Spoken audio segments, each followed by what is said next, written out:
Good morning, everyone. Welcome back to Coffee and Headlines, our morning get together live here on Facebook, where we take a look at news from our city, from our state, from our country, things that makes us think about things. And today is going to be a thought-provoking day, I hope, because a lot of the news today are giving me good and not so good things to think about. So we're going to try to convey this news in such a way that you can also have something to think about and possibly, share some interesting comments with me this morning. Today is Saturday, April 15, and I'm excited to be here as always.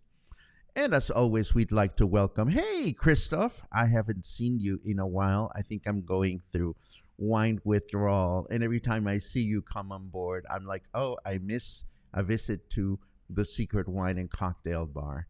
Anyhow, I look forward to reading your comments later on, but first, we'd like to welcome everyone to Coffee and Headlines, particularly those of you that watch later on today or later on any given day on YouTube. We appreciate your subscriptions. We appreciate your thumbs up. And here in the live broadcast, we appreciate those of you that are watching live for the first time. If that is your case, feel free to let us know by writing the word new in your comment, and we'll give you a nice little welcome. If you have something really important that you wish to share with a cluster, please let us know by adding a capital letter Q at the beginning of your comment, and we'll be glad to look for it later on in the broadcast. So I think this is a good time to start with our news, which today begin with just a caution. Oh, pues, push the button, Paco. With a cautionary warning. The work announced for a few days ago by CEPAL to take place along the two center lanes on Prisciliano Sanchez Avenue has been extended and will continue until April 22nd. Apparently, as the work was started, the city crew identified more problems with the pipes, with the CEPAL pipes at that specific location. So fixing this will take a little longer than anticipated, apparently. Moving right along, here's the first food for thought, and this has to do with the Premio Vallarta. The most important award that our city government bestows on its citizens is the annual Premio Vallarta or Vallarta Prize, which is presented every May during our city's anniversary celebrations. There are 9 different categories for this award, including, for example, one for cultural promoters, another for tourism promoters, one for the environment, one for the arts, and so forth and so on. For this award to be presented, the city sends out a call for submissions in which the citizenship nominates candidates in each of these 9 categories. And after the submission deadline, a council that includes our mayor and other personalities decides who is to get the award in each category. And all is well, but apparently not such, because the deadline came and went, and only a total of 5 names were submitted. 5 names in total for 9 categories. Why was this? Well, it is possible that the call for the, well, first of all, I mean, I wonder if you even knew as English-speaking locals that the city bestows this Premio Vallarta on its citizens every year. And it takes place in this beautiful formal ceremony at the Los Arcos Amphitheater. Anyhow, why did no submissions get submitted? Well, it's possible that the call for deadlines was not properly communicated, although the prize is awarded every year, so people would know. It is also possible that the citizenship is apathetic, or that the whole exercise continues to be highly politicized, as it was when I was invited to be part of the selection committee over a decade ago. At the time, I went to one meeting, and after listening to the dialogue going on as to why certain people should be selected and other people should not be selected, I decided not to return. The award ceremony usually takes place at the end of May as part of our city's celebration of its foundation, both as a city and a municipality. And it will be interesting to see how the city's administration weaves itself out of this very awkward situation. If you've ever hiked from Boca de Tomatlan to Las Animas, you probably know there's a teeny tiny beach along the way called Colomitos. It is a beautiful place and has remained so for years because it's not easy to get to. Again, unless you hike there or if you arrive by boat. Well, apparently a few weeks ago, a restaurant that calls itself Paradise Bar decided to perch itself there, but without an official permit. So authorities from the Cabo Corrientes municipality decided to apply at Tómala and shut down the restaurant or bar or whatever it is. And good for them, because this is the tiniest beach in all of Jalisco. The last thing this place needs is a restaurant bar, for crying out loud. And that's just my humble opinion. If you don't know where Playa Colomitos is, here's Boca de Tomatlan. Here's where the highway veers up towards the mountains. So if you've never done the hike goes from Boca all the way to Playa Las Animas. It's a beautiful hike. And of course, along the way, you come across Playa Colomitos, which is tiny, tiny, and beautiful. So that's that. Now, here's another food for thought. I don't know where you are on this one, but not everyone is keen on having Puerto Vallarta raise an LGBTQ flag in 3 public plazas on 3 specific dates, as recently approved by the City Council and announced here at Coffee and Headlines. Apparently, the National Family Front, which is an organization led by the Morena political party, has placed a petition online for this not to happen, arguing that not all the citizenship was consulted, as in not all of the 300 and something thousand residents of Puerto Vallarta were consulted. The initiative was presented by Councilperson Claudia Iñiguez, who chairs the city's Commission of Justice and Human Rights, in accordance to a decree by Mexico President Andrés Manuel López Obrador to raise awareness about homophobia. And clearly, this petition to not raise the flag has raised awareness about homophobia, but not the type of awareness human rights aware individuals would like. The petition also challenges the issue of raising the flag, making reference to the secular nature of our government. You know, in our Constitution, it is very clearly specified that church will have nothing to do with state-related business, but of course this would be in conflict with all the Christmassy and religious stuff that our own government promotes during the December holidays. But don't get me started on that one, because I do have a lunch date today. But there you have it. These are the formal news for today. Let us take a quick look at the weather. Let me set it up for you and switch over. Oh my, well, our weather is not happy today. It says, fuck a white-headed capuchin's uncle. It's sunny. See, our weather is snarky too. It is 26 degrees right now. Humidity is at 44%, which is great because I'm going on a hike. And of course, our temperature in Fahrenheit degrees is 79 degrees at present time. Our weather forecast for today says it's going to be a clear sky day with a high of 29 and a low of 16.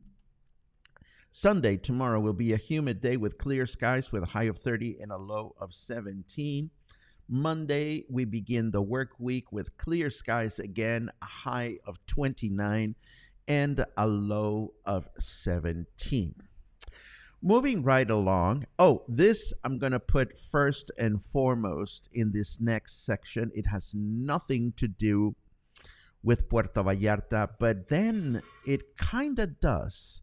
You see, I was looking through the news this morning and I read about this Air Canada passenger that complained after a flight attendant, he was leaving from Quebec City. Quebec, from the city that starts with a Q. But apparently, a flight attendant failed to serve this man in French. He was sitting in the section of the plane where the flight attendant only spoke English. But it's worth noting that there were a total of 3 flight attendants on the plane, 2 of which did speak French. So when he complained, the crew member went and spoke to a colleague and then came back to this passenger and said, well, I speak English, sir. This is my section. You have the right to leave the plane, or I will be happy to serve you. It is worth noting that the passenger spoke both English and French. He decided to stay on the plane and only reply in French when spoken to in English. He described the act of rebellion as a matter of principle. And it is worth noting that Air Canada has been subject, Air Canada is subject to Canada's Official Languages Act, which gives equal status to both English and French. The airline was actually fined 15,700 Canadian in 2019 after a couple complained that some signs on a domestic flight were only in English. So I read this morning, and if I may just talk about this for a second, my first reaction was, oh, for crying out loud, get over it, bitch. But then I started thinking about this issue of a matter of principle, and upon reflection, and you know this if you've watched Coffee and Headlines for some time, I cringe when I go around Puerto Vallarta seeing businesses that only advertise or promote or whose name is in English. I most definitely cringe when I walk into a local shop and I am welcomed in English when Mexico's official language is in Spanish. And it is something that gives a lot of conflict to me because I make a living creating connections for English-speaking folk that are here in Puerto Vallarta. But first and foremost, I am a Mexican citizen. I know that Spanish is the language that is spoken in my own country. So this definitely gave me some food for thought. You are welcome to put your comments on the comment today if you want to share your thoughts. But I also want to invite you to reflect on this. You know, of course, Puerto Vallarta has catered to the English-speaking community and the tourism community for decades, and Puerto Vallarta continues to do that. But, you know, our language is Spanish. So where do you draw the line? Where Do you start losing your own heritage? It is a matter of principle, I think. So I'll be thinking about this for a few hours. I know I may bring it up in conversation with my friends, but I invite you to do the same thing. How do you feel when, as English speaking locals, your friends arrive here? And on the one hand, it is so comfortable for everyone because everyone speaks English. But at the same time, where is Mexico? Where is our culture? Where is our way of life? Where is our heritage in all of this? And do you even care about it as English-speaking locals? There's no right or wrong. And one of the nice things about the Bay is that there's enough room for everyone. But this one most definitely pushes my own buttons. Moving right along, here's an interesting factoid. On this date, but back in 1974, a ferry service between Puerto Vallarta and Cabo San Lucas was inaugurated. The service continued for 14 years and was shut down in 1988.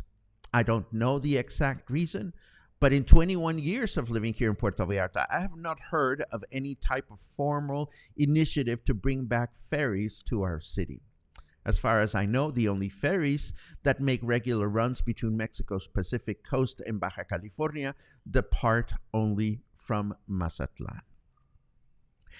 Next, even though Galleria Dante had previously announced their final event of the season, we learned this morning through Banderas News that a new event has been scheduled to showcase the works of Guadalajara artist Israel Cepeda.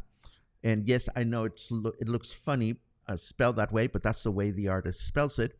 He will be at the gallery talking about his work on Monday and Tuesday of this coming week. He's a very prolific artist that has been associated with the gallery for a number of years, and his work I have found truly fascinating. So you may want to check it out if you are in town this coming week. Now, this one is just made me lose a couple of heartbeats this morning. Thanks to a kind friend that reminded me that Guadalajara celebrates its own May Cultural Festival. I went looking at the program and I almost fell off my chair when I realized that on Friday, May 26th, the Jalisco Philharmonic will perform one of my favorite symphonic works that I've never heard live, and that would be The Planets by Gustav Holst. It's an amazing work of music that, I will probably buy tickets for this as soon as the broadcast is over. If it's an amazing, spectacular work of music. If you want me to geek out for a couple of minutes about this, just feel free to write the word planets and in your comment, and I'll be happy to tell you why I think you may want to go and watch this live performance. Next, I put this just as a reminder to myself, this image of a webcam, just to let you know that I did go looking for the message that we got from Paula, and she indicated a few webcams that I am going to leave in the show notes for today. If you don't live in Puerto Vallarta and are feeling a little Puerto Vallarta sick, you'd like to see what's going on out there, feel free to check out the show notes this morning, as you will find a selection. By the way, it's not difficult to find these things, I realize. All I did is go to YouTube and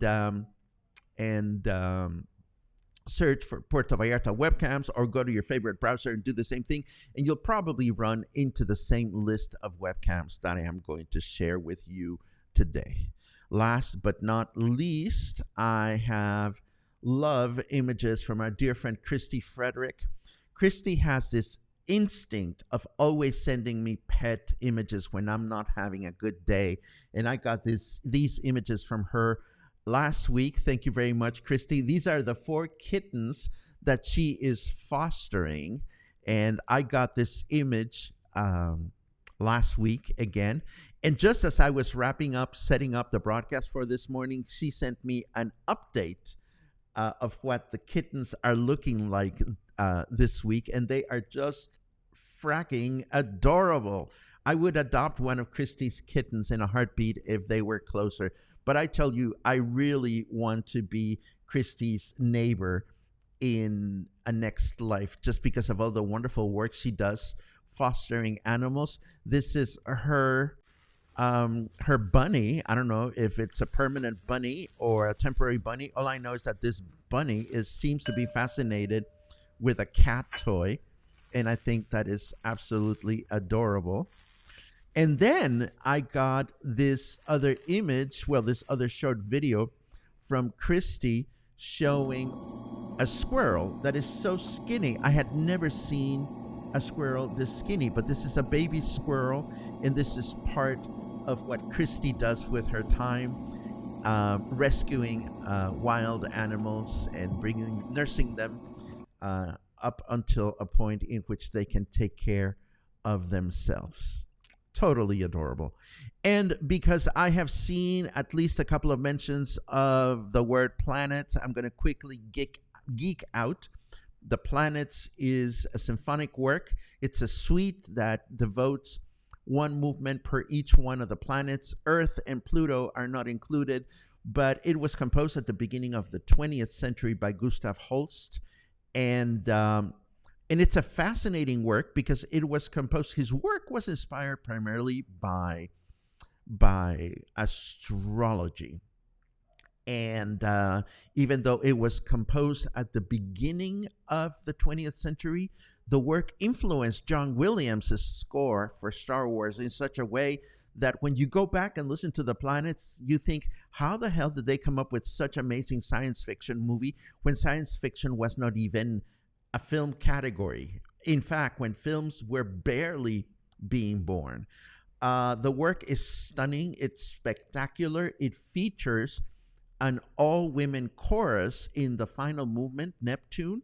The chorus only sings through the final movement, and they don't sing any words. All they do is sing oohs and ahs. So it creates this very eerie image of the planet. And in fact, there's a great story about this piece of music that happened at the piano. And it is part of what I've scheduled to feature in my It Happened at the Piano lecture, which is coming up in a couple of weeks, and that's going to be a lot of fun. I don't want to give it all away, but I can tell you that watching the planets live is something that I've always wanted to do. I've never had the opportunity to listen to this piece of music live, so I am just itching to do that. But of course, before we do that, let us take a quick look at your comments today and see what everyone is up to. I'm looking forward to a hike up the river and going to Moro Paraíso with some friends later on this morning. So I'm just happy. And I'm happy, as always, to read your good mornings. Incredible food last night at Whiskey Kitchen, says Den. What I found incredible is that Den asked me to dance with him. Den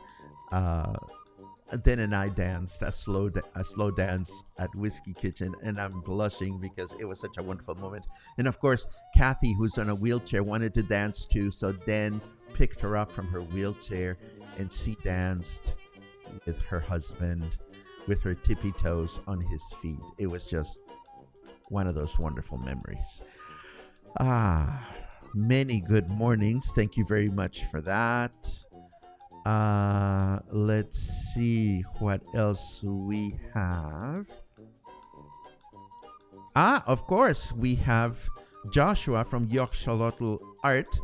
They are going to be having their wonderful art pop-up adventure this afternoon here in Colonia Versalles. We've been announcing this. Good luck with that. Let's see what else we have. Due to the new time difference, I'm no longer able to watch live during the week, but PV is always on my mind, and I still watch later in the day. It is always great to read you, Meggie, as in Peggy, because you always have insights that are very much appreciated. Let's see what else. New. Hello, Frank Stevens from Victoria, BC. Really enjoy your show. And so, Miss Puerto Vallarta, it's great to read you. Welcome to our live broadcast. Here's a question. Open question for feedback from all opinion of the Lo de Marcos area. I haven't been there in forever, Spencer, but it's a cute little town, if I recall. They have their own farmers market, and I'm sure it would be a fun place to explore. Let's see. I hear you, Meggie. I hear you, but again, there's a yin and a yang to that. You know, a lot of people from my own community or the community that I'm a part of, the LGBT community, think that Puerto Vallarta is this paradise. But it is easy to forget that the gayborhood is just a small section of the city, and you know, there are sensibilities. I'm not saying that I'm for or against the flag, but it's definitely something that makes me think about the situation.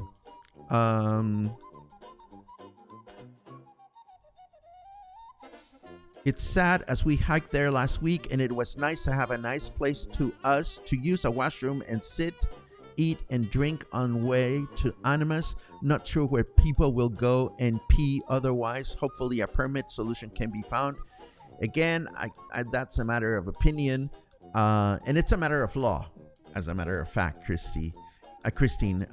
If you don't have a permit to do something, then why do it? Can they secure a permit?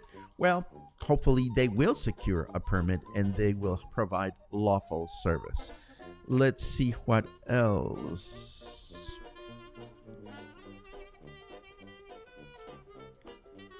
Oh, interesting. They provided drinks and snacks at a beach where supplies have to be brought in. The place looked nice, and despite some claims, it did not block the flow or view of the waterfall, at least not last time I was there. Hopefully they didn't spend too much money that ended up wasted, and hopefully the place doesn't become ruins. Fair enough. Let's see. Love the other view and seeing the buttons you are pushing. Well, Ricky, again, you know, I'm a lot of times, well, not a lot of times, but in the past, people have said that here at Coffee and Headlines, if your opinion doesn't agree with mine, I get grumpy, and maybe I do, but I don't intend to do that. I simply intend to put things for all of us to think about and keep in perspective. So thank you very much for your remark. Let's see. Okay, fair enough. They should have thrust this idiot off the plane. That's an opinion too. Why we cater to one small portion of our country amazes me, not to mention, well, again, Mary, that is your opinion alone. I know that you will ruffle some feathers, and we have to live with that, with the interestingness of having diverse opinions. Oh dear, Claude is here. Regarding French in Canada, it's really one city that has those laws of being only French, which is Quebec. However, as a First Nation person of Canada, it really is not the official language. It is one of the colonized languages. Just my thought. And much appreciated, Claudio. Again, my issue here is not to turn this into is Canada okay or not.